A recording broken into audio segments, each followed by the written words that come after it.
Okay, dear friends, good evening. We are going across the topic Europe after 1815. We have covered a substantial part starting from the Congress of Vienna, the challenges before the Congress of Vienna, what were the objectives of the Congress of Vienna, and what measures were taken by the Congress of Vienna to face the challenges, to solve the challenges. And it was in this course we have discussed about the three challenges. One is the rearrangement of the boundary. Second one is to put a control over the radical ideas like liberalism and nationalism. And third one is to maintain the balance of power in Europe. मतलब हम लोगों ने देखा कि Vienna Congress के सामने कितना बड़ा चैलेंज था। वियना कांग्रेस के सामने तीन बड़े चैलेंज थे। एक तो मैं फ्रांस की बाउंड्री को हम कैसे रीअरेंज करें, जो नेपोलियन ने जिसको डिसफिगर कर दिया था। दूसरा, जो लिबरलिज्म और नेशनलिज्म जैसे रेडिकल आइडियाज हैं उसको कैसे सप्रेस करें। और तीसरा, यूरोप में बैलेंस ऑफ पावर को किस तरह से मेंटेन करें। तो मैंने इसी कंटेक्स्ट में आपको बताया था मेटरनिक सिस्टम कि सबसे पहले रीअरेंजमेंट ऑफ बाउंड्री में उन्होंने क्या किया कि they just try to you can say introduce and adopt the two principles. One was the principle of legal inheritance or legitimate inheritance, and the second one the principle of status quoism, कि भाई जिस क्षेत्र में जिस वंश का शासन है उसमें वहां के शासक को स्थापित कर दो, और फिर उसको कहते हैं लीगल इनहेरिटेंस, वैध वंश परंपरा। और दूसरा स्टेटस क्विज मतलब यथास्थितिवाद को यूरोप में बनाए रखो ताकि फिर रेवोल्यूशन जैसी चीजें ना आ पाए। And the second one thing you come to know कि to suppress the radical ideas, कैसे इटली 7 पार्ट में और जर्मनी 39 पार्ट में डिवाइड किया गया था। और थर्ड, बैलेंस ऑफ पावर में मैंने 4 चीजें दी थी, आपको याद हो जाएगा। फ्रांस और रशिया दोनों को बैलेंस करना था। तो मैंने कहा था कि प्रशा को राइनलैंड में थोड़ा सा क्षेत्र दे दिया गया, Belgium and Holland were amalgamated, Norway and Sweden were integrated. Third one you know कि जस्ट इन तो you can say third and fourth one कि in south eastern part of France there was Piedmont. So Piedmont was offered the region of Geneva and Sardinia. So Piedmont was enlarged so that कि Piedmont should emerge to a powerful country to counterbalance France. तो मुझे लगता है कि आप लोग जब घर पर जाकर एक बार इसको डाइजेस्ट किया होगा तो समझ में आ गई होगी। देखो, हम लोग चेंजेस को लेकर चल रहे हैं, लेकिन जब टॉपिक बेसिस में जाते हैं तो स्लाइटली हमें वर्टिकल जाना पड़ता है। लेकिन आपकी बुद्धिमानी इसी में है कि आप बार बार लौट के हॉरिजेंटल पर आइए। जैसे आप पार्ट फर्स्ट में आपने हॉरिजेंटली देखा कि एंशिएंट वर्ल्ड में कैसे चेंज हुआ और एंशिएंट यूरोप उसके सेंटर, मतलब एंशिएंट यूरोप तो नहीं पूरे वर्ल्ड में।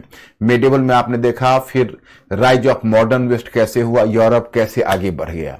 फिर आपने पार्ट 2 में इनलाइटेनमेंट देखा कि अब यूरोप में कौन से इश्यूज उभर कर आए, और इनलाइटेनमेंट से अमेरिकन रेवोल्यूशन को लिंक किया, अमेरिकन रेवोल्यूशन से फ्रेंच रेवोल्यूशन को लिंक किया।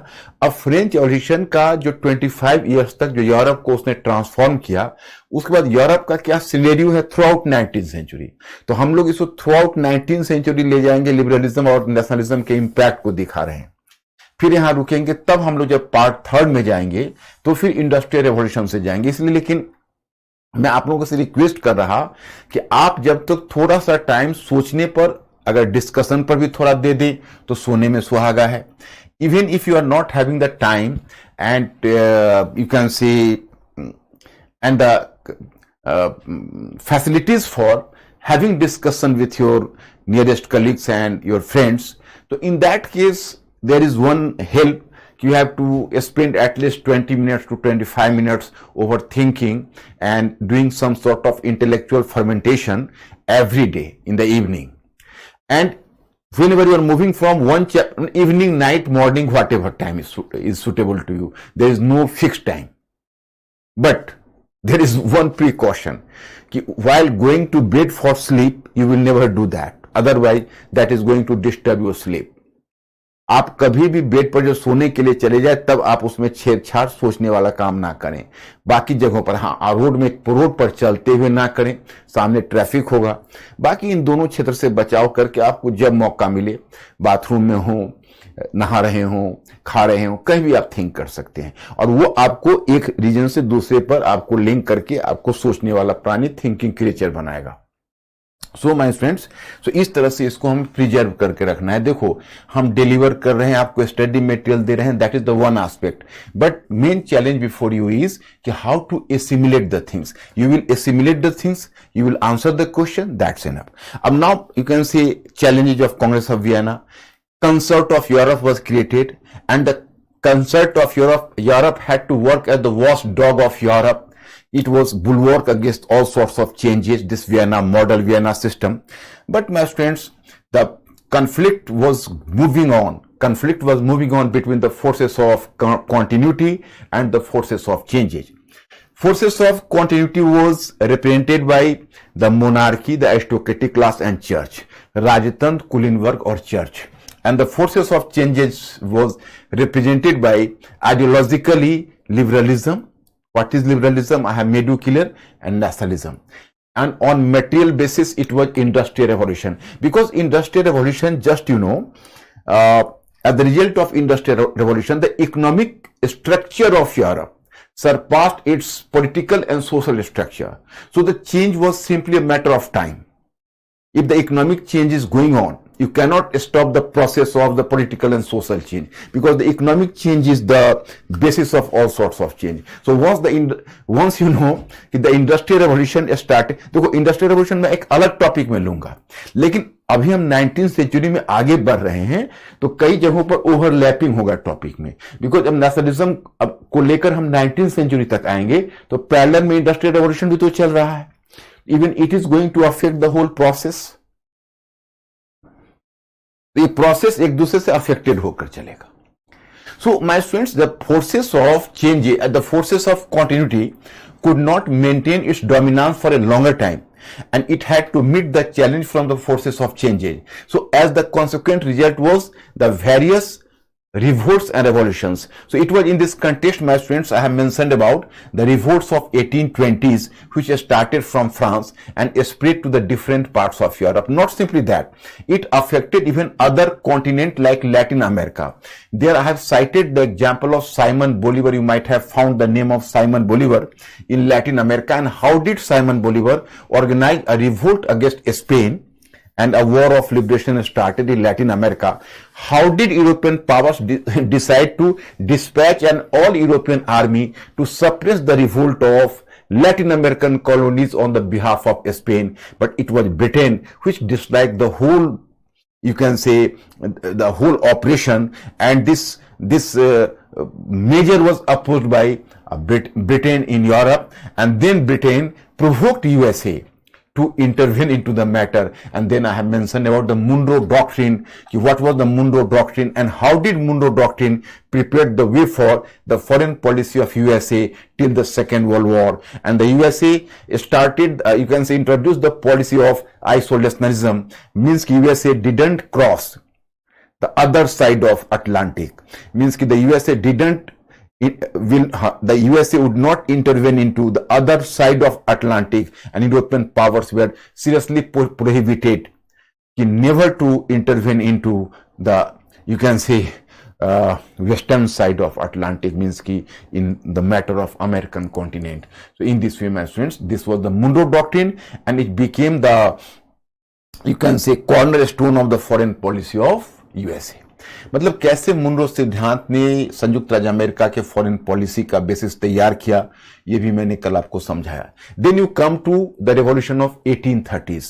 It also started from France, and the legitimate government of France under Charles X that declined. And after the decline of the legitimate government in France, then it spread to other parts. Even you can say constitutional demand started in different countries like Spain, Portugal, etc., etc. And a revolution for national unification started in Italy under Mazzini. Mazzini was a thinker and he was a republicanist, so he organized a popular movement in favor of unification in Italy, and likewise in Germany, some movement for unification started to influence Germany as well. And my friends, but in Western Europe, it was relatively more successful. But in Central and Eastern Europe, it was less successful, you can say. And above all, is some rift was created within this concert of Europe as well, because the progressive members of France and Britain made a consolidation against the conservative members like Austria and Russia, which were just opposed to all sorts of changes. तो इसमें एक दरार आ गई, concert of Europe में भी एक दरार आ गई, रशिया और ऑस्ट्रिया का अप्रोच अलग था और फ्रांस और ब्रिटेन का अप्रोच अलग था, और प्रसाद दोनों के बीच सैंडविच्ड हो रहा था. यही सिचुएशन है. अब हम इसके बाद आगे बढ़ेंगे. इतना तो आप लोगों को याद हो गया होगा. Mister Ankur, are they okay my students? My students, are you okay up to this point? Because now I have to move further. Please give me the hint. Let this class be communicative, please.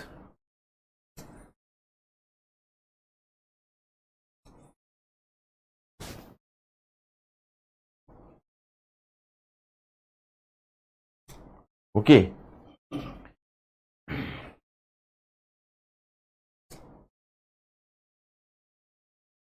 Now a series of revolutions are going on. Now I'm going to mention about the revolutions of 1848. 1848, you know. So the revolutions of 1848, it also started actually, my students, up to the early 19th century. Even the Industrial Revolution, because Industrial Revolution first, you can say, manifested Britain, and then it spread to the Western Europe first.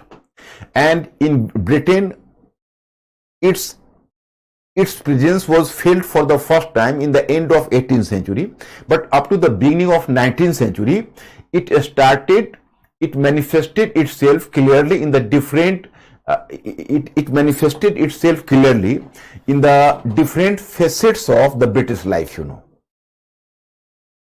So different facets of British life, so it was created, you know. And then after that, you are just moving out, you will come to realize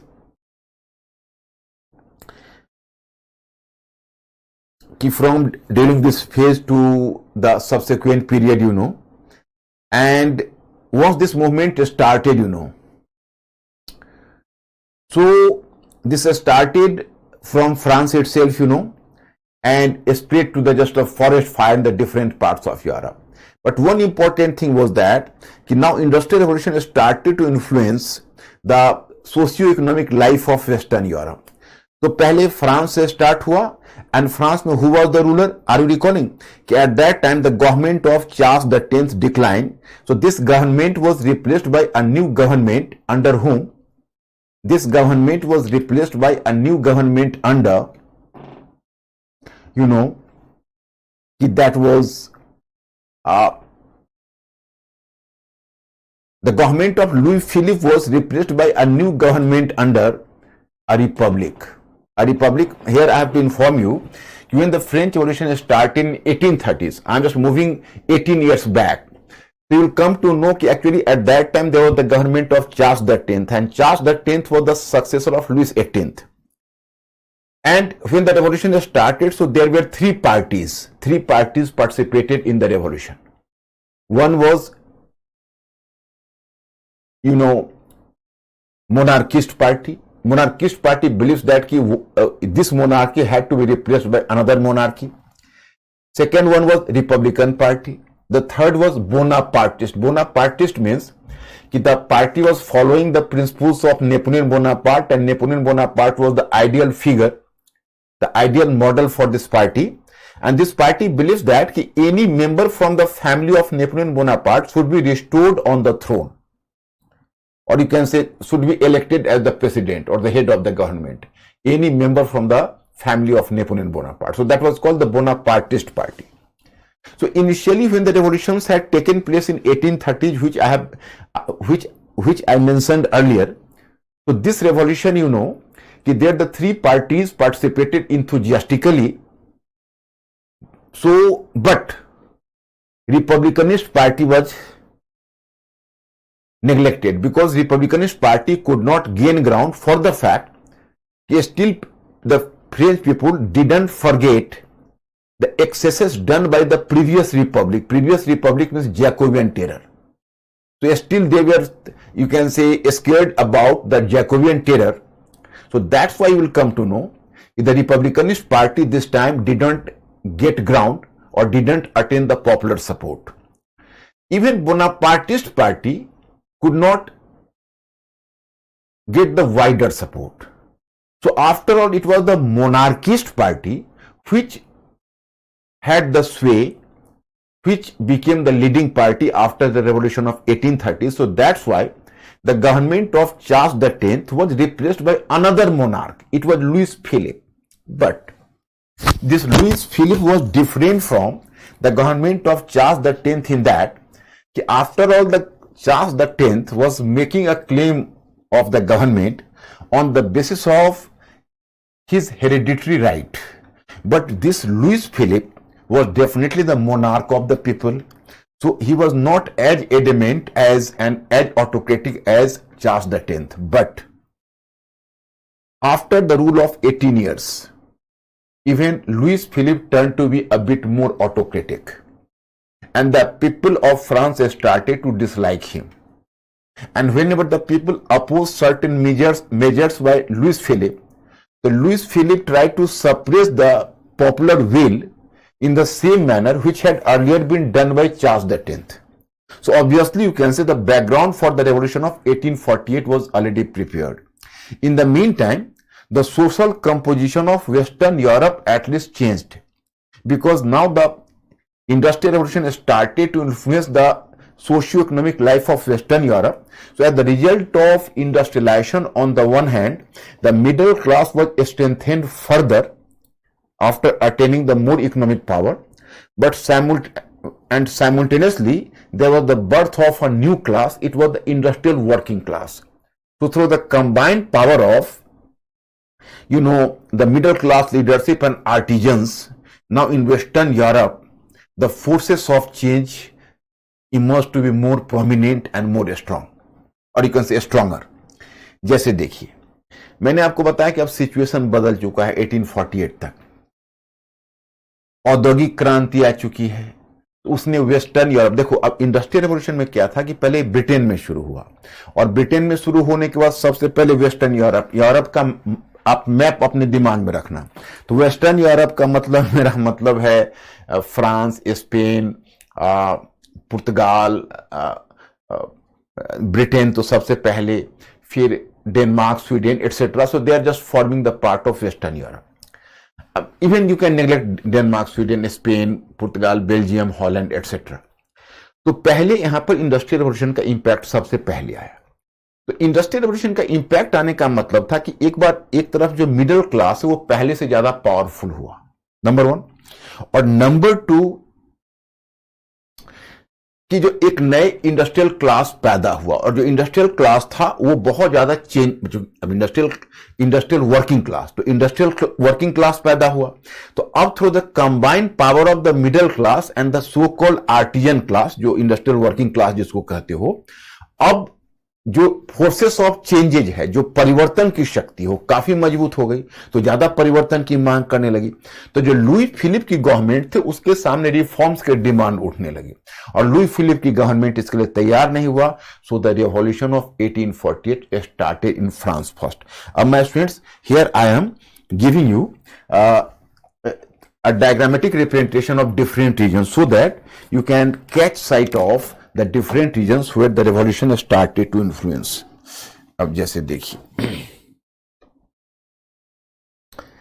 जैसे इसको पहले लेते हैं, ये देखो ये Britain है,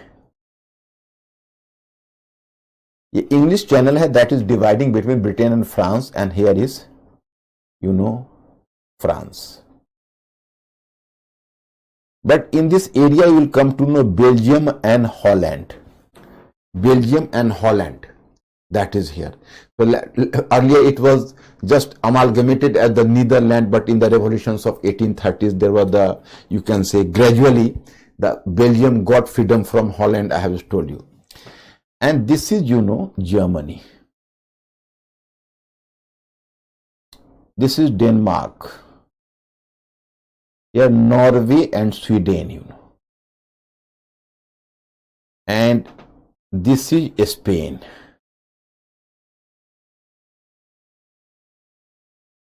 Italy,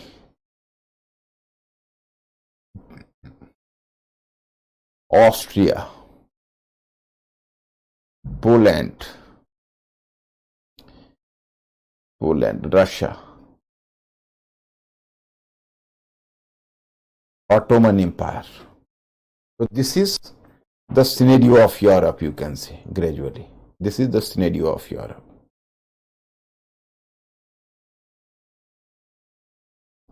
This is scenario of Europe. Now, my friends, actually this what you know, the revolutions of 1848. So revolutions of 1848 had to progress in this manner. First of all, it had to start from France. In France, the decline of the government of Louis Philippe in 1848. The government of Louis Philippe declined in 1848, and I have told you earlier there were three parties: monarchist party, Bonapartist party, and Republican party. Okay, so actually after the decline of Louis Philippe, then there was a confusion ki who will replace Louis Philippe. So there were three parties. Earlier it was Republican party which had the sway. अब इस बार पहले की तरह जो Republican party को तो पहली बार लोगों ने रिजेक्ट कर दिया कि भाई यही रिपब्लिकन पार्टी थी जिसने जैकोबियन टेरर लाया था. इस बार रिपब्लिकन पार्टी को रिजेक्ट नहीं किया, लोगों ने रिपब्लिकन पार्टी को ही चुना. सो इन 1848 France was declared republic. Monarchy was obliterated, monarchy was abolished, and there was the formation of a republic. My friends, it was Second Republic. The First Republic was destroyed by Napoleon Bonaparte. First Republic was established by Jacobean rule, and this republic, you can say, just tottered to its feet for some time. After Jacobean, even the government of Directory maintained it. Initially, even Napoleon pretended to maintain republic, but very soon he seized the power and declared himself to be the emperor of France. So Napoleon destroyed the first republic earlier in 1804. तो वो Republic चला गया था. अब ये आ गया second Republic. For your kind information, France में अब तक कुल 5 रिपब्लिक्स हुए हैं. अब देखो ये दूसरा रिपब्लिक है. Third Republic had to be formed after the Battle of Sedan in 1871. The 1871, this Battle of Sedan, Third Republic, and the Fourth Republic just after the Second World War, was the France would have been recovered from the German invasion after the Second World War, when Germany surrendered and France was liberated. So France was declared to be the Fourth Republic in 1946. And the Fifth Republic was established in France by a French diplomat and the President of France later. His name was Charles de Gaulle. He was a very fiery leader. So he led the foundation of the Fifth Republic in France in 1958. And this Fifth Republic has continued till today. तो total देखो 5 Republic हुए. ये जो Republic 1848 में जो establish हुआ, ये Republic का इलेक्शन हुआ 1848 में. फिर जब इसका इलेक्शन हुआ, ये तो रिपब्लिक हुआ, तो पहले तो रिपब्लिकनिस्ट का वर्चस्व हुआ, पहले उसकी बढ़त हुई, और उसके बाद ये रिपब्लिक जिसी समय ये रिपब्लिक का पहला इलेक्शन 1848 में हुआ. तो in these elections you will surprise to know that कि it was Bonapartist party which held the sway. That held the sway, मतलब जीत बोनापार्टिस्ट पार्टी की हो गई जब रिपब्लिक का सिलेक्शन हुआ तो. और फिर नेपोलियन बोनापार्ट का नेफ्यू था, उसका भतीजा था. His name was Louis Napoleon the third. Louis, you might have heard the name. अब जैसे पहले बार आप स्टडी मटेरियल में पढ़ते होगे तो उस नेम को आप एसिमुलेट नहीं कर पाते होगे. मैं चाहता हूं मेरे क्लास लेक्चर को सुनने के बाद उस नेम को फिर एक बार एसिमुलेट करो एंड सेकेंड टाइम हमारे स्टडी मटेरियल को पढ़ो. और after making the study give 15-20 minutes, 25 minutes, whatever you like, for doing intellectual meditation and to make the link where the change took place for the first time here, then how did the change take place there, and in this way gradually you have to have and develop a bigger picture through this intellectual fermentation. तो gradually एक दो बार आप करोगे तो surprisingly आपको सब कुछ याद हो जाएगा और तब आपको प्रॉब्लम नहीं होगी. कॉन्सेप्ट तो आपका क्लियर रहेगा और इंफॉर्मेशन फिर एक दो बार रिवाइज करोगे तो अटेन हो जाएगा. इसमें क्या है कि लुइस नेपोलियन थर्ड इसका नाम है. नेपोलियन का ये नेफ्यू है और यही पावर में आ गया. He became the president of France 1848 में. अब देखिए, just after 4 years, the same Louis Napoleon the third destroyed this republic and declared himself to be the emperor of France in 1852. In 1848 he was elected as the president. 1848 he was elected as the president of the republic, and within 4 years he destroyed the republic just in the manner of his illustrious uncle Napoleon and declared himself to be the emperor of France. So my friends, Karl Marx later he made the study of French Revolution. So he made a very apt remark. It appears that history repeats itself first as a tragedy then as a farce. मतलब Karl Marx ने इस पर कहा कि इतिहास अपने आप को दोहराता है, पहले एक त्रासदी की तरह और फिर एक प्रहसन की तरह. प्रहसन मतलब नाटक की तरह, मतलब एक मजाक की तरह. The history repeats itself first as a tragedy then as a farce. The same essay in UPSC you will find the question paper of UPSC. The same essay, history repeats itself first as a tragedy then as a farce, in the year 2021. Year 2021 you will find the same essay. And my students, Karl Marx has used this proverb in case of Louis Napoleon III itself. कि इसी Louis Napoleon third को देखकर उसने statement दिया था कि मानो इतिहास अपने आप को दोहराता है, पहले एक त्रासदी यानी ट्रेजेडी की तरह और दूसरा एक प्रहसन यानी एक नाटक की तरह. तो मतलब उसका कहने का भाव क्या है? उसका कहने का मतलब यह है कि he who does not take a lesson from history is condemned to repeat it. मतलब अब suppose first time what Napoleon did, it was definitely a tragedy. The people were not aware of the fact that what Napoleon could do after attaining too much power. So people were just, you can say, following blindly and gave Napoleon so much power into his hand that Napoleon could have destroyed the first Republic of France. But whenever his nephews Louis Napoleon III was elected as the president, so then why did not the French people were watchful about their right? Why did they not take lesson from his uncle? And why did the people of France give so much power into the hand of this president? Even he did destroy this second republic. So for that, people themselves and the people of France were accountable because they have given too much power to him, as they had not taken the lesson from his uncle. So that's why it is just like a joke. Earlier it was a tragedy, then it was a joke. So this happened, My students, up to this point, are you clear? Then I have to move further. How did the revolution spread to other parts? Please give me the hint because I have to move fastly.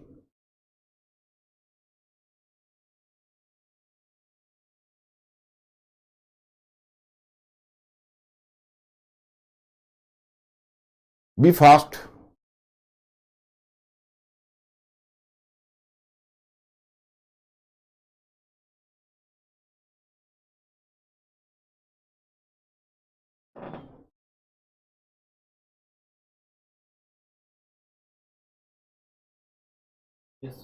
Okay. My students, as you find earlier, when the revolts and revolutions in Europe were going on, so the revolution always started from France, and just like the forest fire, it spread to different parts of Europe. So from France, it spread to Spain. In Spain, there was a demand for a liberal constitution. The monarch was compelled to extend the franchise and give the people the essential rights. Then even it moved to here. This is, you can say, Spain, and this is Portugal. So even in Portugal, the demand for constitutional reforms started. So this is the case here, My students, here this is Germany. So here Germany, you can say there were 39 states. And the Vienna, according to Vienna arrangement, there were 39 states in Germany, and definitely Prussia was the more powerful, or Prussia was the separate. Lying in Germany, it was a separate power, Prussia. So 38 states. So here, in Germany. So in Germany, you can say Frankfurt Parliament. Frankfurt was that was a parliament was established in Germany. I have told you earlier that there was the creation of a Frankfurt Parliament in Congress of Vienna. This Congress Vienna है, उसने उन सबको मिलाकर, सारे states को मिलाकर Frankfurt parliament को create किया था, आपको याद होगा. और फ्रैंकफर्ट पार्लियामेंट में जो देखो अभी क्या है, थोड़ा सा आपको मेंटली अलर्ट होना है कि देखिए अभी जो रिवॉल्यूशंस चल रहा है 1830s का हो 1848 का हो सॉरी, ये जो सारे रिवॉल्यूशंस है ये किनके द्वारा, मिडिल क्लास के द्वारा किया जा रहा है. So revolution is led by the middle class, but this lower class was following the middle class, as in case of the French revolution. जैसे फ्रेंच रिवॉल्यूशन में क्या हुआ कि लोअर क्लास ने मिडिल क्लास को इस उम्मीद से फॉलो किया कि बड़े भैया हैं, हमें उनके साथ चलना है. If they will just take the concessions, they will give a share to us all, share to us as well. मतलब उनका ये मानना था कि बड़े भैया हैं, जब ये कंसेशंस लेंगे तो उस कंसेशंस का एक पार्ट हमें भी देंगे. तो लोअर क्लास अभी मिडिल क्लास लीडरशिप को फॉलो कर रहा है ब्लाइंडली, और जो मिडिल क्लास है वो पार्लियामेंट में या असेंबली में बैठ के स्पीच दे रहा है, मतलब पॉपुलर असेंबली को बुला रहा है. अब पॉपुलर असेंबली नहीं, मतलब वो कॉन्फ्रेंस को अटेंड कर रहा है, लोगों को भड़का रहा है. और जो लोअर क्लास है उस सड़क पर बोन में, पेरिस में, बहुत इंपॉर्टेंट जो यूरोप के शहर हैं, वियना में, हर जगह वो सड़कों पर बैरिकेड लगा के और मतलब डेमोन्स्ट्रेशन कर रहे हैं. तो लोअर क्लास सड़कों पर डेमोन्स्ट्रेशन कर रहे हैं और मिडिल क्लास लीडरशिप पार्लियामेंट में गरज रहा है. So in this way leadership was taken by the middle class, but here this revolution was being manned by the people of lower class. तो इस तरह से ये चेंजेज का डिमांड हर जगह उठ रहा है, मांग उठ रही है. तो इसी सिलसिले में मैं बताऊंगा कि जो in rest of the country there was the demand for the extension of franchise and empowerment of the people, कि give us the right to franchise, मतलब we have to give the vote, you have to extend the voting right to us. So that is the liberal demand, कि we need the representation, So this was the liberal demand. In somewhere the peasants were demanding कि there should be the abolition of feudalism. हालांकि Napoleon तो Europe में बहुत जगहों पर feudalism को abolish कर दिया था. अब जहां भी थोड़ा बहुत बचा हुआ था वहां फ्यूडलिज्म को अबोलिश करो, उसका डिमांड हो रहा था, मतलब फ्यूडल रिलेशंस को एग्रीकल्चर में. तो इस तरह से डिमांड चल रहे थे हर जगह. और मिडिल क्लास लीडरशिप फ्रेंचाइज का एक्सटेंशन का डिमांड कर रहा था. लेकिन जर्मनी और इटली में यूनिफिकेशन का डिमांड आ रहा था. अब जर्मनी में क्या था कि फ्रैंकफर्ट पार्लियामेंट में यू विल फाइंड कि there is the Frankfurt parliament and the middle class leadership was sitting in Germany in Frankfurt parliament and there were the members of Frankfurt parliament, मैंने Frankfurt में एक parliament बना हुआ था, मैंने आपको बताया था, और उसमें टोटल 39 मेंबर्स थे. एक ऑस्ट्रिया भी था, लेकिन उनको लेंगे तो 40 मेंबर्स हो जाएंगे, और सबके रिप्रेजेंटेटिव्स बैठे हुए थे. तो ये मिडिल क्लास लीडरशिप थे और इनका एस्पिरेशन था कि जर्मनी को आप यूनिफाई होने दीजिए, वियना ऑर्डर, वियना कांग्रेस के जो भी अरेंजमेंट है उसको ताक पर रखिए, जर्मनी को यूनिफाई होने दीजिए. और सारे जो रिप्रेजेंटेटिव्स थे वो आपस में विचार करके और कंबाइंड जर्मनी माने यूनिफाइड जर्मनी का जो ताज है, क्राउन है, वो क्राउन उन्होंने किसको दिया? तो क्राउन उन्होंने पेश किया, प्रशा का रूलर था, उसका नाम था Frederick William the fourth. Frederick William fourth को उन्होंने क्राउन दिया और क्राउन कहा कि आप पहन लीजिए और आप हमारे यूनिफाइड किंग हो जाइए, आप जानते हो, Frederick William the fourth turn down the crown of unified Germany. Why? It was for the fact that it was the people's representative who was offering crown to the monarch. So monarch was worried for the fact that if we are going to take the crown from the popular representative or people's representative, so my status would just be a constitutional monarch. And the Persian monarch Louis, what was Frederick William the Fourth. Frederick William the Fourth was the Persian monarch at that time. He was aspiring for maintaining his autocratic government. मतलब जो Prussia का monarch था वो अपने आप को निरंकुश autocratic शासक के रूप में बनाए रखना चाहता था. उसको डर यह था कि अगर हम ये फ्रैंकफर्ट पार्लियामेंट में जहां जर्मन रिप्रेजेंटेटिव्स बैठे हुए हैं और अगर वो हमको यूनिफाइड जर्मनी का क्राउन दे देंगे और वो क्राउन अगर हम एक्सेप्ट कर लेंगे तब हमारी स्थिति क्या हो जाएगी? हमारी स्थिति हो जाएगी एक कॉन्स्टिट्यूशनल मोनार्क की. तो उसने कहा कि नहीं, हमें एक गटर में गिरा हुआ क्राउन नहीं चाहिए. We will not accept this crown which is lying in gutter. मतलब उनका मानना था कि हमको पॉपुलर मतलब पीपुल्स रिप्रेजेंटेटिव का क्राउन नहीं लेना है, हमको अपनी शर्तों पर लेना है.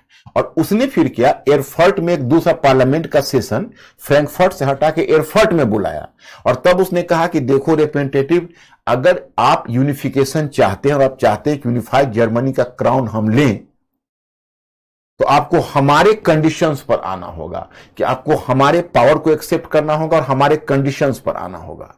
तो आपको पता है जब उसने यह प्रपोजल रखा तो ऑस्ट्रिया का जो किंग था, ऑस्ट्रियन मोनार्क, वो सीधे दहाड़ा और प्रशा के रूलर फ्रेडरिक विलियम को चैलेंज किया कि अगर आप जर्मनी में कोई भी फेरबदल किया तो आपको हमसे वॉर करना होगा. You have to fight a war with मी.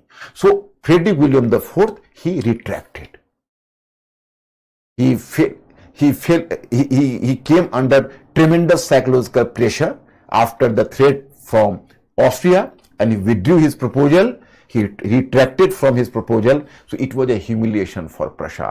तो जर्मनी के यूनिफिकेशन का जो एक प्रयास फ्रैंकफर्ट पार्लियामेंट ने 1848 के रेवोल्यूशन के समय किया था, वह जो एफर्ट था, वह जो प्रयास था, वह विफल हो गया क्योंकि हिम्मत नहीं की प्रशा के रूलर ने फ्रेडरिक विलियम फोर्थ ने, क्योंकि उसको ऑस्ट्रिया से डर हो गया, फियर हो गया और फ्रैंकफर्ट पार्लियामेंट की तरह से अनसक्सेसफुल हो गया. ये क्लियर हो गया कि भाई अब ऑस्ट्रिया जब तक है तब तक यूनिफिकेशन जर्मन स्टेट्स का नहीं होने देगा. ये तो हुआ जर्मनी का हाल. इटली में देखिए क्या हुआ. इटली को 7 पार्ट्स में बांटा हुआ था. It was Piedmont, this was Sardinia, Lombardy, Venetia, Parma, Modena, Tuscany etcetera. This is the Italian reason.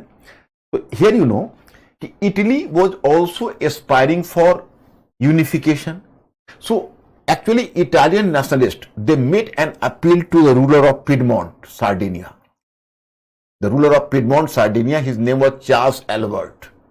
मतलब जैसे जर्मन के फ्रैंकफर्ट पार्लियामेंट ने प्रशा जो सबसे पावरफुल स्टेट था उसके रूलर को कहा कि आप यूनिफाई कर लो जर्मनी को और हमारे रिप्रेजेंटेटिव बन जाओ, उसी तरह से इटली में जो इटालियन नेशनलिस्ट थे उन्होंने चार्ल्स एल्बर्ट को अपील की कि आप आइए, लीडरशिप अपने हाथों में लीजिए, ऑस्ट्रिया को इटली से भगाइए और आप पूरी इटली को यूनिफाई करिए.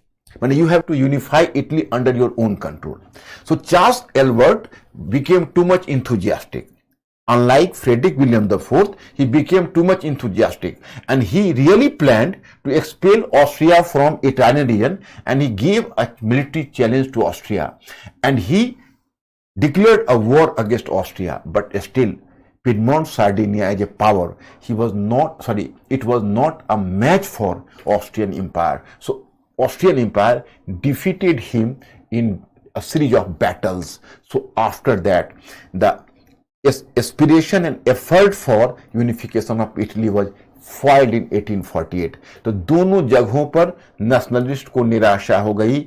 जर्मनी में फ्रैंकफर्ट पार्लियामेंट ने कोशिश की यूनिफिकेशन का, वो अनसक्सेसफुल हो गया और इटली में यही प्रयास इटालियन नेशनलिस्ट ने किया और पिडमोंट सार्डिनिया का रूलर चार्ल्स एल्बर्ट ने कोशिश भी की, लेकिन चार्ल्स एल्बर्ट हार गया ऑस्ट्रिया के हाथों और ये प्रयास विफल हो गया। और कुल मिलाकर 1848 में फ्रांस में रेवोल्यूशन तो हुआ, there was the change of the government, there was the in can से republic, a republic was formed in France, but even this republic was destroyed by Napoleon's nephew, Louis Napoleon III. Spain और पुर्तगाल में थोड़ा सा reforms हुआ, Italy और Germany में unsuccessful हो गया। अब देखिए ऑस्ट्रिया में क्या होना है। ऑस्ट्रिया में क्या कि ऑस्ट्रिया में मेटरनिक चांसलर था, but surprisingly a revolution has started in Austria and Vienna became the center of the revolution, So Vienna became the center of the revolution. Do you know? So when Vienna became the center of revolution, so Metternich finally in 1848, my friends, Metternich fled his country. His system was removed, and Metternich system, it was a defeat, personal defeat to Metternich, because he has to leave his post as a chancellor and fled to Britain. So Metternich used to make a statement, either I have been born a bit earlier or a bit later. If I could have been a bit more earlier, I could have strengthened the old order so much so that the forces of revolution could not have gotten success. And if I would have born later, I could have helped in strengthening the new order. But I am at such a crossroad of history, I could not make a compromise with the new order and I could not strengthen the old order. मतलब उसने कहा या तो मैं समय से पहले आया या समय के बाद आया। अगर मैं समय से पहले आया होता थोड़ा और, तो मैं पुरानी व्यवस्था को इतनी मजबूत बना देता कि रेवोल्यूशन होता ही नहीं, और अगर मैं समय के बाद आया होता तो मैं नई व्यवस्था के साथ कॉम्प्रोमाइज कर लेता, लेकिन मैं कुछ भी नहीं कर पा रहा हूं। अंत में ऑस्ट्रिया छोड़कर वो इंग्लैंड भाग गया, ब्रिटेन भाग गया और वहीं शरण ले ली। And then Austrian monarch was not having any option. He just, you can say, succumbed to the pressure of revolutionary, and he accepted, yes, you will extend the franchise and there would be a liberal constitution would be introduced in Austria. Franchise would be extended, but he got the support from Russia, because Russia was also an autocratic, and you can say Russia was representing an autocratic government, and Russia was friendly to Austria. So actually Russia was worried about the fact if the revolutionary would got success in Austria, so that could affect Russia as well. So in 1849 Russia sent its army to suppress the revolt in Austria, revolution in Austria, and with Russian army the Austrian monarch could suppress the revolution. So in Germany, in Italy, in Austria, in Central and Eastern Europe, this revolution turned to be unsuccessful. But in Western Europe, it was relatively successful. In Britain, there is a very interesting thing. In Britain, you will find that the revolution affected Britain as well. There was a Chartist movement, Chartist movement was a very peaceful movement. Means that the 60 lakh people, 60 lakh workers, they made a charter. They put 6 demands before the British Parliament, the workers, 6 demands, and in favor of the demands they attained 60 lakh signatures. मतलब कि workers 5 lakh workers London में इकट्ठे हुए, they gathered 60 lakh signatures in favor of 6 demands and presented before the parliament, but parliament rejected the demand, and finally the rain started, and even the police opened the lathi and the police dispersed the mob. So gradually the 5 lakh these workers, they were just, you can say, they dispersed here and there. So finally in Britain there is no major change. So in this way you can say the revolution was having the mixed impact. In more or less immediately did not get much success. In Western Europe relatively more success, but in Eastern and Central Europe very negligible success. So my students, अब now you people will make me clear कि कुछ चीजें clear हो गई होंगी। अगर कोई difficulty रह गई है तो बताना, फिर मैं आगे बढ़ूंगा। हाँ, हाँ, 1 मिनट।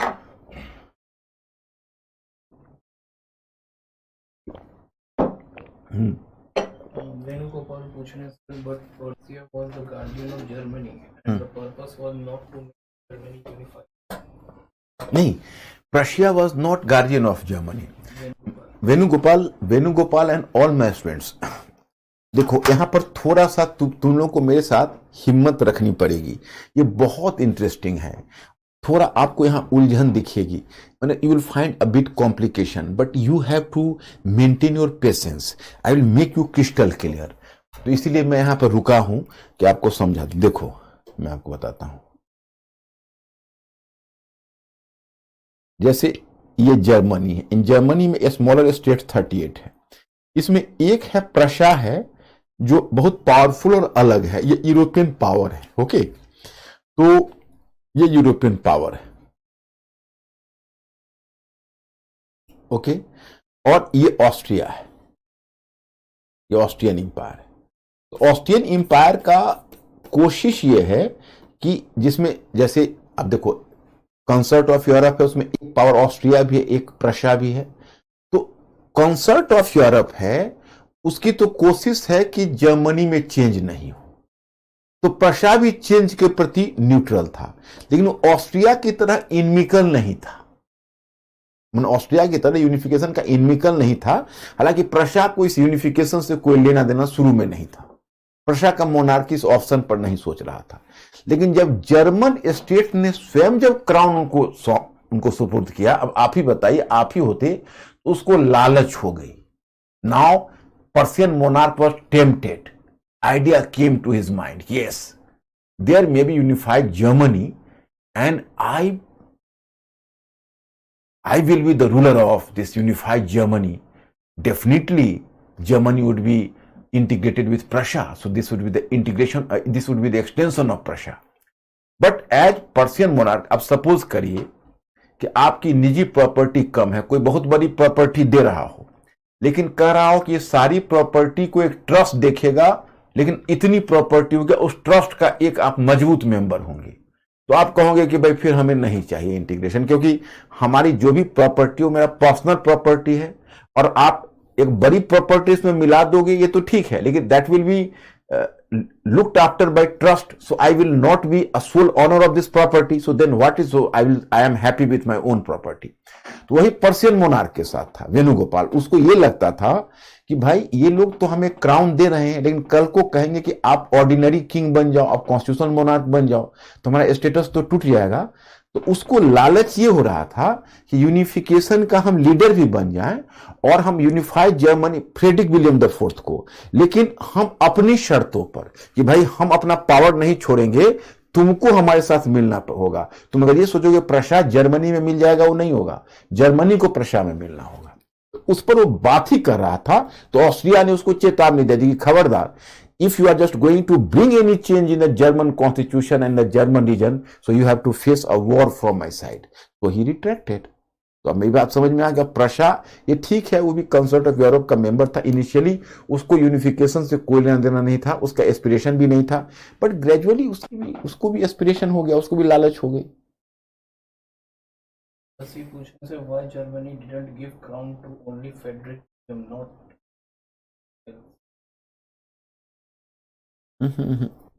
किसका क्वेश्चन है? Shashi. Shashi, your question is not clear. Once again, Ankur, gradually, so that I will just pronounce the same question along with you. Why Germany didn't give crown to? Why Germany? Why? Yes. Didn't give crown to only Frederick William. To only Frederick William. Not anyone else. Not anyone else. तो यही तो किया है Germany. Shashi, तुम क्या पूछना चाहते हो? अगर तुम्हारे मन में कोई दूसरा क्वेश्चन तो ज्यादा क्लियर करके दो. यही तो किया है. जर्मन जो 38 स्टेट्स हैं उन सबका रिप्रेजेंटेशन 39 कहो, प्रशा भी है उसका मेंबर, तो वो तो फ्रैंकफर्ट पार्लियामेंट है, उस सभी स्टेट्स का वहां पर रिप्रेजेंटेटिव्स बैठे हुए हैं. वो तो कंबाइंड रिप्रेजेंटेटिव्स ने, वो तो जर्मनी को रिप्रेजेंटेशन वही दे रहे हैं, और वही तो क्राउन उन्होंने फ्रेडरिक विलियम फोर्थ को ही दिया है, किसी और को तो दिया नहीं. तो वही बात तो ये, फिर आप क्या पूछना चाहते हो? I am not clear. I mean, why Germany gave crown only to Frederick? तो किसको देता? there was another party is not so powerful. Because the German representatives were thinking कि Frederick William might have countered Austria. छोटे मोटे state को तो Austria तुरंत डरा देता, तो उनको लगा कि प्रशा एक पावर है और हो सकता है कि ऑस्ट्रिया को काउंटर कर सके, लेकिन फ्रेडरिक विलियम फोर्थ भी पीछे हट गया। जतिन पूछ रहे हैं sir, Austria remain conservative would became possible due to lack of participation of lower class. Not simply lack of who? Jatin, please have the patience. There is a story कि why there are the three empires: Austrian Empire, Russian Empire, and Ottoman Empire. These three empires were the traditional empires. They were the old-fashioned empires. मतलब अब जैसे Jatin, you can find the example कि suppose you are living in a mohalla, and in mohalla the all families the ladies are smart, but in some families still you can say the pater family has imposed the restriction over the women. They had to live within the boundary of the house and they have to maintain the parda system.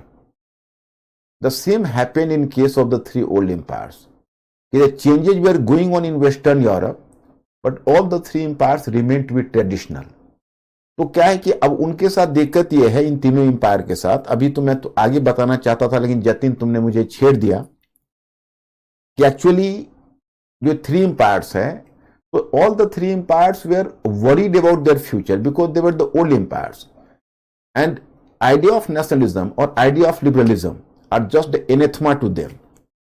They were actually वहां का monarch है, autocratic है, तो liberalism का जो spread होगा उनको डर है कि भाई हमें हमारी पब्लिक भी कहेगी भाई फ्रेंचाइज को दो, हमारा रिप्रेजेंटेटिव गवर्नमेंट बनाओ, मताधिकार दो, वोटिंग राइट दो, तो हम वो देना नहीं चाहते थे क्योंकि वोटिंग राइट दे देंगे तो हमारी स्थिति कॉन्स्टिट्यूशनल मोनार्क वाली हो जाएगी, तो चाहते थे ऑटोक्रेसी को मेंटेन करना।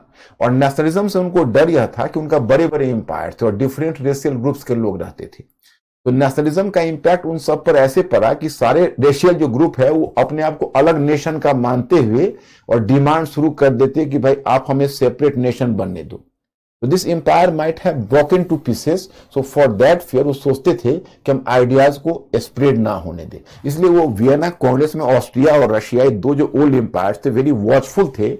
उनको लगता था कि अगर रेवोल्यूशनरी आइडियाज, अगर लिबरलिज्म एंड नेशनलिज्म अगर स्प्रेड करेगा तो we have to lose our empires and our empires would be broken to pieces, so it is for that fear. Jatin, Vinay पूछते हैं सर, स्प्रिंग ऑफ पीपल 1848 1848 हाँ, what? Spring of people 1848 नहीं, 1848 की बात नहीं है, वो दूसरी बात है। विनय एक्चुअली आई थिंक कि I have use a term in my study material that might have created you a confusion.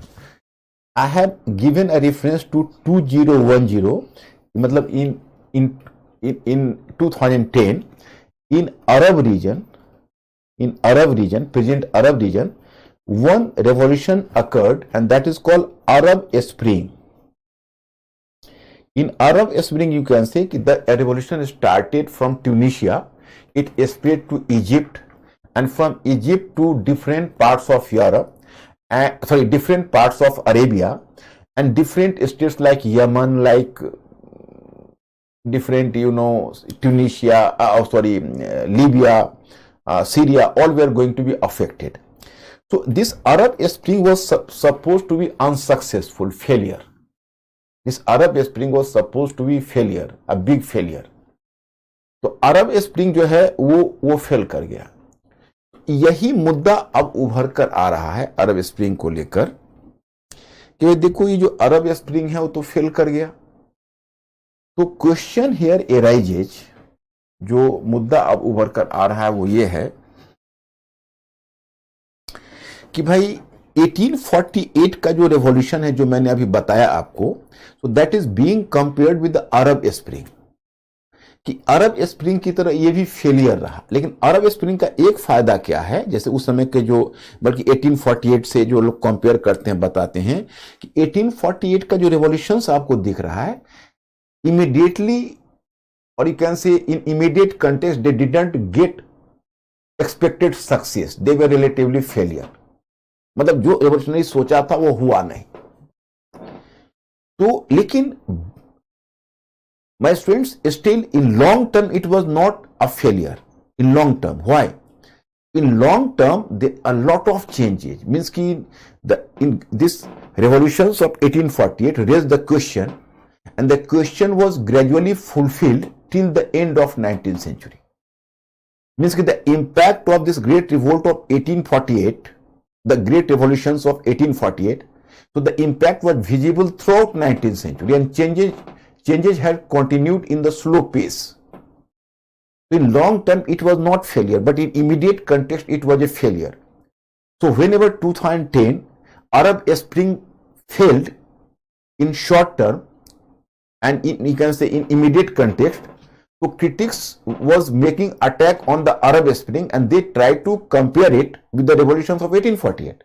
ये देखो भाई 1848 का रेवोल्यूशन भी तत्काल इसी तरह फेल कर गया था, लेकिन इन लॉन्ग टर्म में इसका इंपैक्ट हुआ और चेंजेज हुए। उसी तरह से 2010 के अरब स्प्रिंग भी शॉर्ट टर्म में भले ही फेल कर गया हो, लेकिन लॉन्ग टर्म में इसका इंपैक्ट होने वाला है। यही मैंने वहां पर रेफरेंस दिया है, and it may have created confusion for you people, मुझे ऐसा लगता है।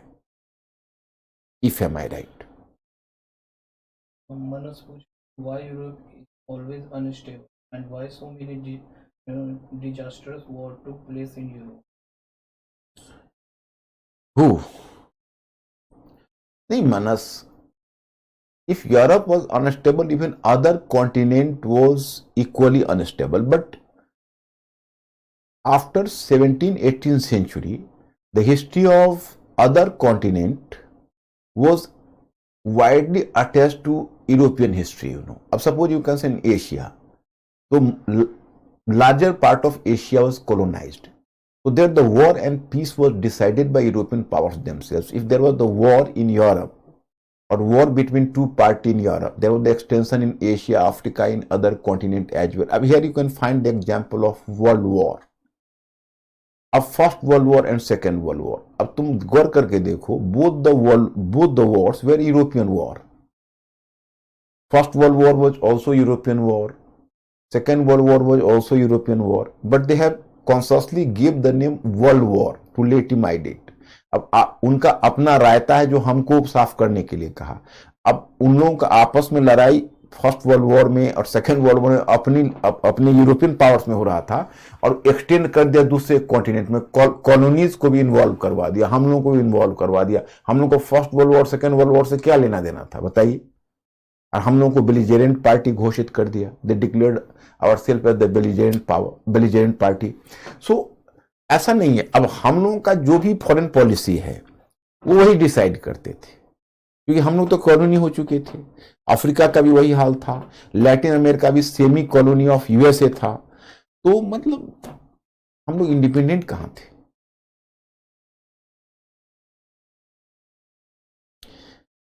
अब मैं स्टूडेंट्स, अब I have to move further, so you people are okay. Please give me the hint so that I have to move further. Please give me the hint, क्योंकि मैं आपको बिना समझे हुए आगे नहीं बढ़ाना चाहता. And both the mediums, English medium, Hindi medium, whosoever will have difficulty, you will ask me the question in the same medium, I will reply your question.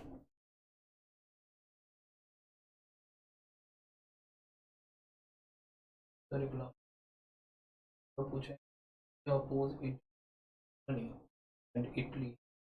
Why not he revolution? Austria was suppressing the revolution as far as possible. Metternich has tried its best, but Metternich was not having such a capacity, and Austria at its own didn't have the capacity to suppress the whole revolution, and Concert of Europe was not always supporting it. Prussia, France and Britain, they were not supporting, you know. France was itself undergoing the revolution. Britain was undergoing the Chartist movement, you know, and even Austria faced the revolution. So all the countries were just, you can say, involved into their domestic problem, because it was an all European revolution. It was not in a single one country. They might have, through collective efforts, they might have suppressed it. Look, yes. Yes, sir. Yeah. Okay, hai, sir. Yes. Achha. My students, in revolution of 1848, two remarkable things are there. You have to be mentally alert. Then I have to move further. Two remarkable things is, one is, why did this revolution meet its relative failure? मतलब ये revolution का relative failure क्यों हुआ? Why did this revolution meet its relative failure? The first question. So my students, middle class leadership was not honest. It played the same game which it had played earlier in course of French Revolution. The middle class leadership was having its own objective. Its objective was constitutional monarchy, extension of franchise, and once the objective was fulfilled, the middle class leadership cheated the revolution, left to the workers, industrial workers or artisans, you can say, which was the new force. They were fighting on the road. Peasants and workers were fighting on the road. So they left the peasant and workers or the lower class at the mercy of the authority. Once the objective of the middle class leadership was fulfilled, it simply cheated the revolution. This was the one fact. And second one factor was, even peasant and workers could not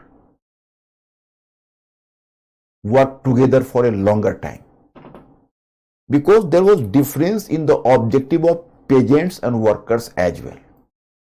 Peasants were not so radical. They were having their own axe to grind.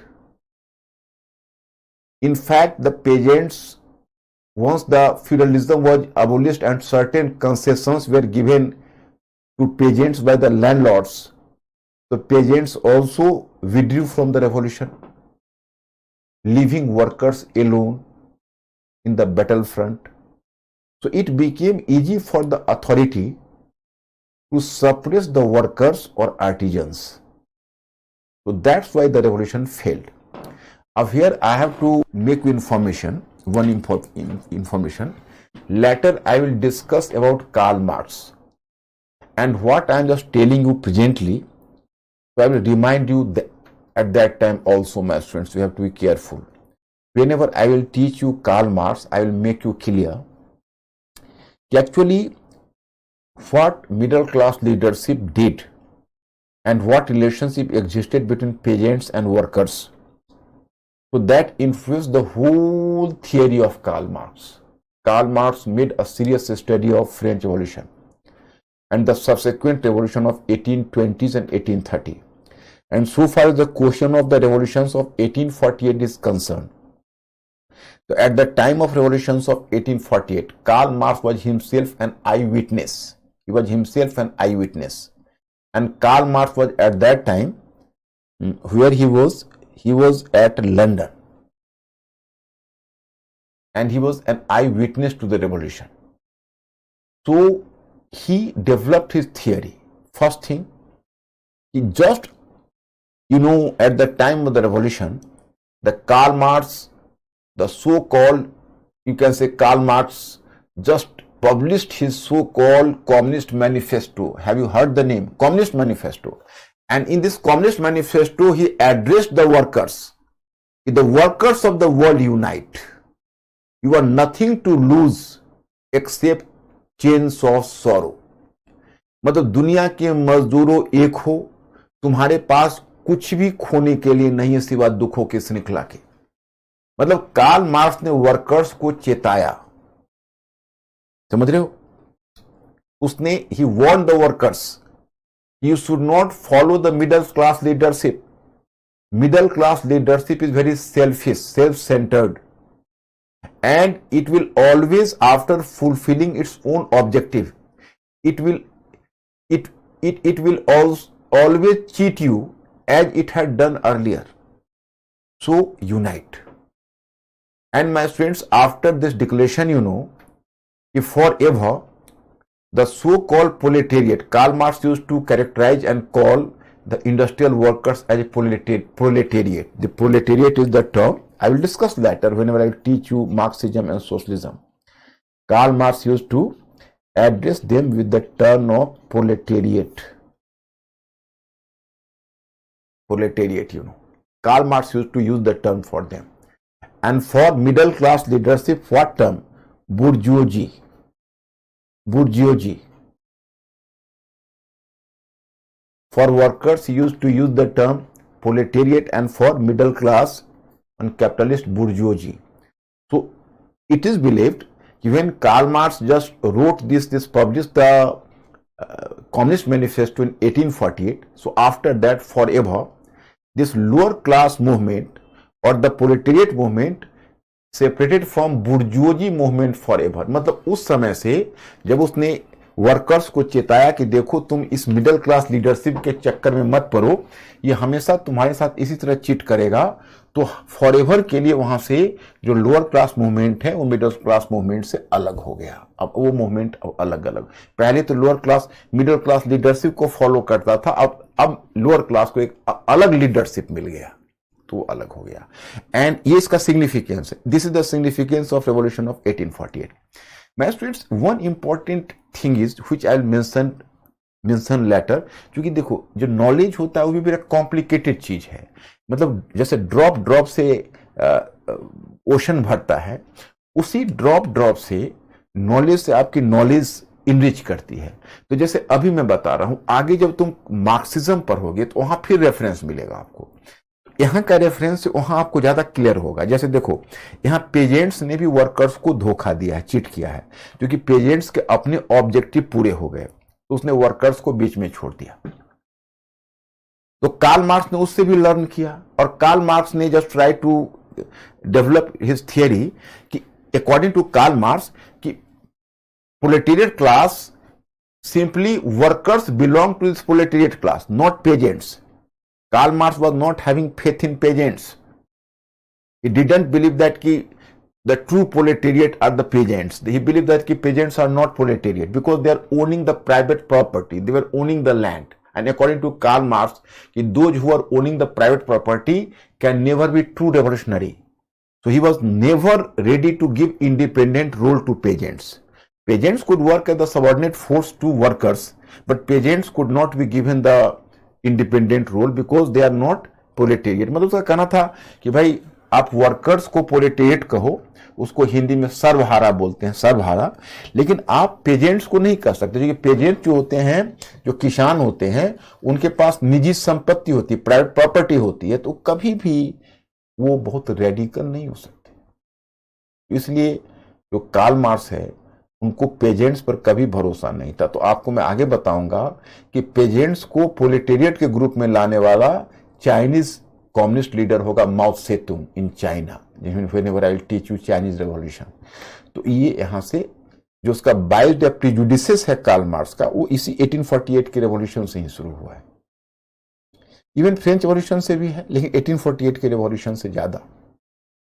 So in this way this is the one significance. Second one significance of the revolution is कि देखो पहले जो nationalism था, Italian and German nationalism, उसने चाहा कि ऐसा करते हैं कि मिडिल क्लास लीडरशिप और पार्लियामेंटेरियन पॉलिटिक्स के माध्यम से या पॉपुलर सपोर्ट के माध्यम से, जो पार्लियामेंटेरियन पॉलिटिक्स है वो पार्लियामेंटेरियन पॉलिटिक्स के माध्यम से हम अपने ऑब्जेक्टिव को प्राप्त कर लेंगे.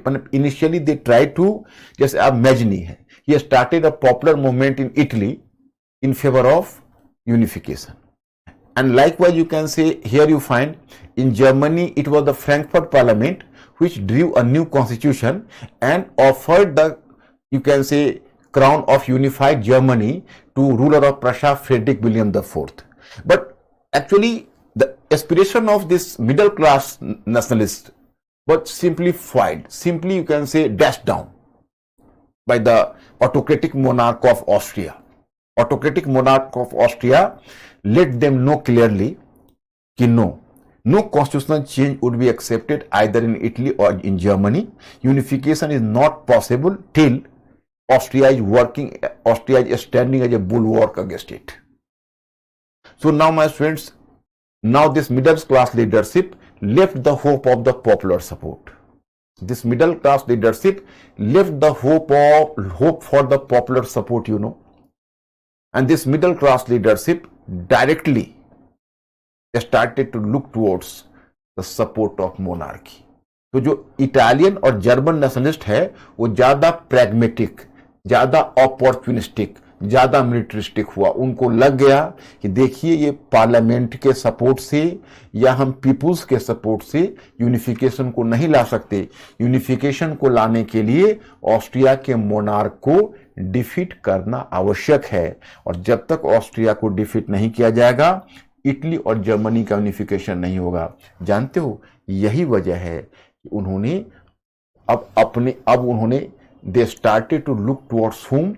They started to look towards power, and that's why there was the rise of Cavour in Italy, Bismarck in Germany, and Cavour was looking towards and Cavour was the prime minister of Piedmont, Sardinia, the powerful state, the same Piedmont, Sardinia, from whom the Charles Elbert belonged, and Charles Elbert was defeated by Austrian Empire, and there was the rise of Bismarck as the Chancellor of Prussia, and the successor of Frederick William IV, because Frederick William IV was humiliated, and then his successor William I tried to make Prussia a powerful state that will lead the unification of Germany. Likewise, in Piedmont, Sardinia, the King Charles Elbert was disgraced after being defeated by Austrian Empire. So his successor was Victor Emmanuel II, and Victor Emmanuel II started to lead the unification, and his asset was who? That was Count Cavour, who was his prime minister. The same happened in case of Bismarck in Prussia, and the unification of Italy had to be done under the leadership of monarchy of Piedmont, Sardinia, and unification of Germany under the leadership of Bismarck. Up now we have to move to unification of Italy and unification of Germany and the role of Cavour and Bismarck. Up to this point, are you clear? I think you should be clear.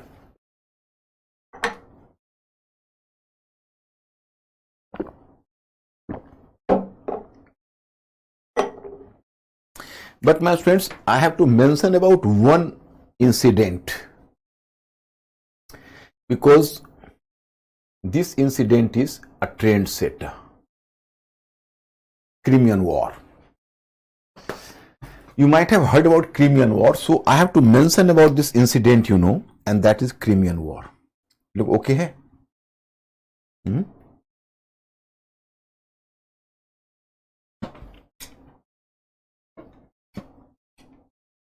Crimean War 1854 to 56.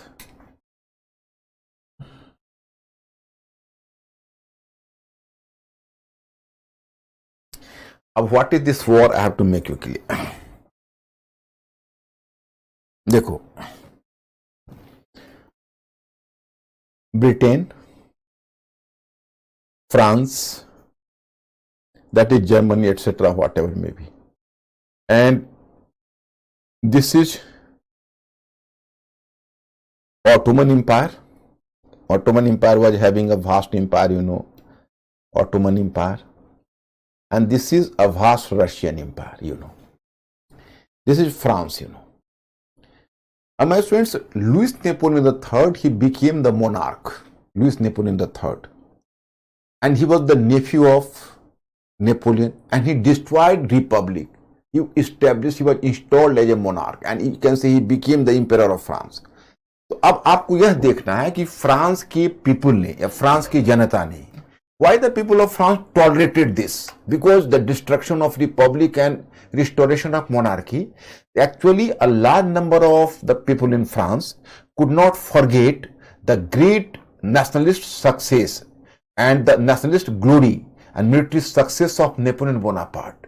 So they were hoping that being the nephew of Napoleon, this Louis Napoleon III would definitely revive the old military glory of France. मतलब वो अभी वही दिन के लिए तरस रहे थे कि नेपोलियन कितना ग्लोरियस मोमेंट में फ्रांस को रखा था, यह भी हमें दोबारा उसी ग्लोरी में लौटा देंगे। तो उन्होंने क्या, अच्छा, और लुई नेपोलियन थर्ड की मजबूरी थी। हालांकि लुई नेपोलियन थर्ड में नेपोलियन वाली योग्यता नहीं थी, कॉम्पिटेंस नहीं था। He was not having the either guts, competence और even will power of Napoleon. लेकिन अब उसकी मजबूरी थी कि अगर फॉरेन पॉलिसी में एग्रेसिव पॉलिसी नहीं अपनाता और थोड़ा सा फॉरेन पॉलिसी में थोड़ा सक्सेस नहीं पाता तो फ्रेंच पीपल उसको रिजेक्ट कर देती। तो उसकी मजबूरी थी कि थोड़ा सा अपने चाचा के मतलब नहीं ग्लोरी को रिवाइव करे तो कम से कम एक कुछ न कुछ फॉरेन फ्रंट पर कुछ न कुछ सक्सेस लेके दिखाए। इधर ब्रिटेन को चिंता थी कि रशिया बहुत ज्यादा एग्रेसिव हो रहा था। So there was a question of the maintaining balance of power in Europe because Russia already became a big danger to the balance of power. And Russia क्या करता था, जैसे ऑटोमन एम्पायर के बारे में बताऊंगा, थोड़ा वीक हो गया था। तो रशिया बार बार ऑटोमन एम्पायर के मामले में इंटरवेन करता था और उसको दबाकर उसे कुछ लैंड छीनने की कोशिश करता था। तो ब्रिटेन के लिए बहुत कंसर्न का विषय था। ब्रिटेन को लगता था कि बहुत ज्यादा परेशान कर रहा है और इसको रशिया को कुछ मजा चखाना लगता है। तो उसी में घटना क्या हुई, ये जो आप देखते हो ऑटोमन एम्पायर, उसी का ऑटोमन एम्पायर का जैसे ग्रीस उसी के नहीं, उसमें तो उसके कंट्रोल से निकल गया था, बट ऑटोमन एम्पायर के अधीन ही आप इसको ऐसे मान के चलिए कि under Ottoman empire you no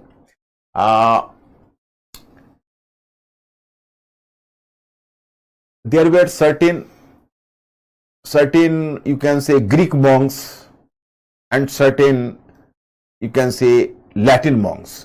मतलब क्या था कि कुछ ग्रीक और लैटिन दो तरह के मॉन्क्स होते थे और चर्च दो थे। जैसे एक तो रोमन कैथोलिक चर्च देखते हो, तो रोमन कैथोलिक चर्च का प्रोटेक्टर अपने आप को फ्रांस मानता था। अब हैब्सबर्ग एम्पायर वगैरह के दिन चले गए, अब फ्रांस अपने आप को रोमन कैथोलिक चर्च का प्रोटेक्टर मानता था। और रशिया अपने को ग्रीक चर्च डिवाइड था, ग्रीक चर्च बहुत ओल्ड था और रशिया अपने आप को ग्रीक चर्च का मास्टर मानता था, हेड मानता था। तो क्या हुआ कि एक बार जेरूशलम जो जगह है वो ऑटोमन एम्पायर के अंतर्गत था, जेरूशलम जहां जीसस क्राइस्ट वाली बात मैंने बताई, वहां पर था कि जो ग्रीक जो मॉन्क्स थे और लैटिन मॉन्क्स थे आपस में झगड़ पड़े, they started to fight against each other. तो अब रशिया ने मतलब उसमें इंटरवेन किया और ऑटोमन एम्पायर को कहा कि आप ग्रीक चर्च जो ग्रीक मॉन्क्स है उनके इंटरेस्ट को प्रोटेक्ट करिए।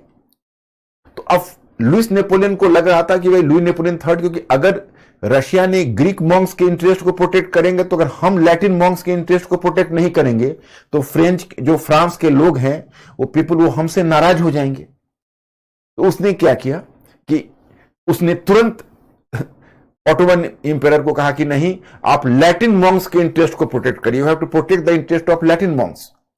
So as he told, so Ottoman Empire was being sandwiched between the two powers. In the meantime, Britain found a very good opportunity. Britain got associated with France and provoked France. Yes, we combined together and along with Ottoman Empire, we have to invade Russia in order to maintaining balance of power, because Britain was having in mind the objective of maintaining balance of power.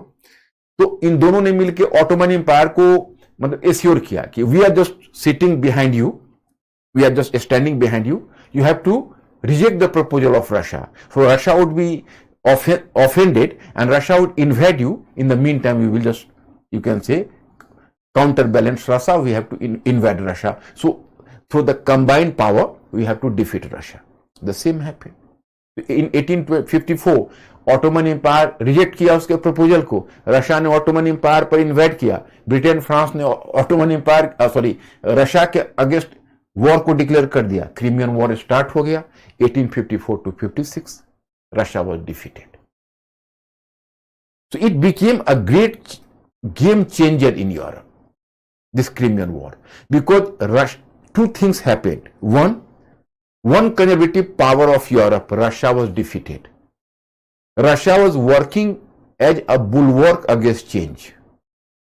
Even at the time of Great Revolt of 1857, revolutions of 1848, कि Russia sent its soldiers, its army in Austria to suppress the revolt, you know. So actually Russia was sidelined after being defeated. It was sidelined from European politics. One thing. Second one thing was, in the meantime, Austria, which was also a conservative power, Austria might have stood by the side of Russia. मतलब Austria भी एक conservative power था, तरीका के हिसाब से उसको Russia के साथ खड़ा होना चाहिए था, लेकिन वो नहीं हुआ. Not simply that, there was the exchange of bitter language between Austrian empire and Russian empire. So the two conservative power, the rift was created between the two conservative power, Russia and Austria.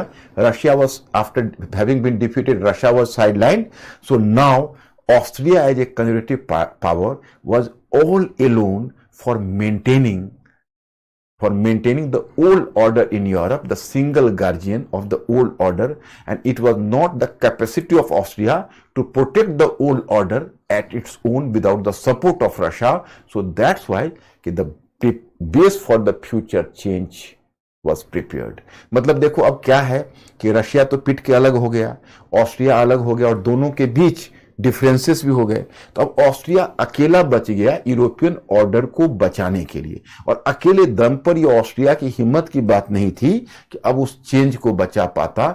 इसी का फायदा काबुल भी उठाएगा, Bismarck भी उठाएगा, और Italy और Germany का यूनिफिकेशन हो जाएगा. और Congress of Vienna the Congress of Vienna and the Vienna order will be lying in shambles. जो वियना ऑर्डर है वो टुकड़े टुकड़े हो जाएंगे काबुल और बिस्मार्क के द्वारा आफ्टर यूनिफिकेशन. तो अंकुर, अब लास्ट में मेरे स्टूडेंट्स से पूछो कि मैं समझा पाया. थोड़ा हिंट कर दीजिए इन द लास्ट.